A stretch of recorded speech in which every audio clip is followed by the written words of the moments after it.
মাত্র 2টা আলু দিয়ে এতগুলো আলুর চিপস বানিয়ে নিয়েছি। তাও আবার সেদ্ধ করা রোদে শুকানোর ঝামেলা ছাড়াই ইনস্ট্যান্ট বানিয়ে নিয়েছি।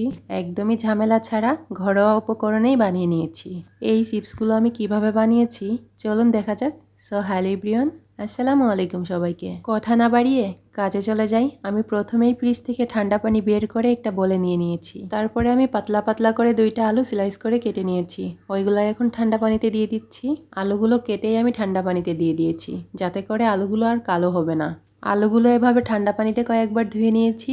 তারপর পানিটা নিংড়িয়ে গুঁড়া মশলা অ্যাড করতে হবে। গুঁড়া মশলার ভিতরে তেমন কিছু না, জাস্ট লবণ, হলুদ আর শুকনো মরিচের গুঁড়া। আলুগুলো খুব সুন্দর করে কেটে নিয়েছি, একদম পাতলা পাতলা স্লাইস। এই তো দেখুন, এরকম পাতলা হবে। আমি যতটা পাতলা করতে পেরেছি অতটাই করেছি। পানি নিংড়িয়ে লবণ, হলুদ, শুকনো মরিচের গুঁড়া দিয়ে সুন্দর করে মাখিয়ে নিব আলুগুলো।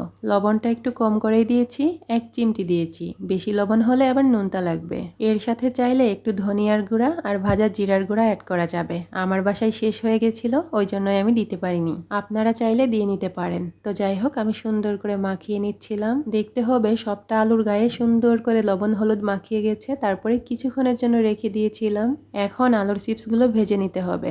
একটা ফ্রাই প্যান নিয়ে নিয়েছি চুলায়। ফ্রাই প্যানে অনেকখানি তেল নিয়ে নিয়েছিলাম। তারপরে আলুর স্লাইসগুলো এক এক করে দিয়ে দিচ্ছিলাম। আর আলুগুলো একদম লো হিটে ভাজতে হবে। হাই হিটে ভাজতে গেলে কিন্তু একদমই পুড়ে কালো হয়ে যাবে, খেতে তিতা লাগবে। চুলার আঁচটা একদম লো করে দিয়ে এক একটা করে সুন্দর করে আলু চিপসগুলো উল্টিয়ে দিতে হবে। দুই পাশে সুন্দর করে ভেজে নেওয়ার পরে মুচমুচে একটা ভাব চলে আসবে। আর এই আলুর চিপসগুলো দোকানের চিপসের থেকেও অনেক বেশি মজা লাগে খেতে, একদমই মুচমোচা হয়। আমি সুন্দর করে একটু ভেজে নিচ্ছিলাম লাল লাল কালার আসা পর্যন্ত। বারবার করে নেড়ে দিতে হবে আর দেখতে হবে যেন পুড়ে না যায়। একটু লাল লাল কালার আসার পরে কিন্তু আমি উঠিয়ে নিয়েছি। যেহেতু তেলটা গরম থাকে, তেলের ভিতর থাকলেই পুড়ে যাবে। এই চিপসগুলো এভাবেও খাওয়া যাবে, চাইলে একটু চাট মশলা দিয়ে মাখিয়েও খাওয়া যাবে। যাই হোক, আমি এভাবে করে 2-3 বার করে দিয়ে দিয়ে ভেজে নিয়েছি লাল লাল করে। চিপসগুলো দেখেন একদমই মুচমোচা হয়েছিল, কালারটা কিন্তু অসাধারণ হয়েছে।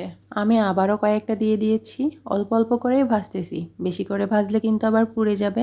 একসাথে অনেকগুলা দিয়ে ভাজলে কি হয়, সবগুলো একসাথে ব্যালেন্স করা যায় না, বেশিরভাগই পুড়ে যাওয়ার সম্ভাবনা থাকে। ওই জন্য আমি অল্প করে দিচ্ছিলাম পাতলা করে, আর উল্টিয়ে উল্টিয়ে সুন্দর করে দুই পাশে ভেজে নিয়েছি।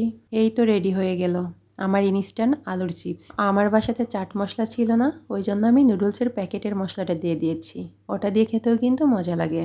মশলাটা উপর দিয়ে দিয়ে আমি একটু সুন্দর করে মাখিয়ে নিয়েছি। আর এই দেখুন, একদমই মুচমোচা হয়েছিল। হাত দিয়ে চাপ দিলে একদম ভেঙে গুঁড়া গুঁড়া হয়ে যাচ্ছে। চিপসটা কিন্তু একদমই মুচমোচা হয়েছে, আপনারা দেখেই বুঝতে পারতেছেন। এভাবে আপনারাও ট্রাই করতে পারেন বাসায়। আল্লাহ হাফেজ।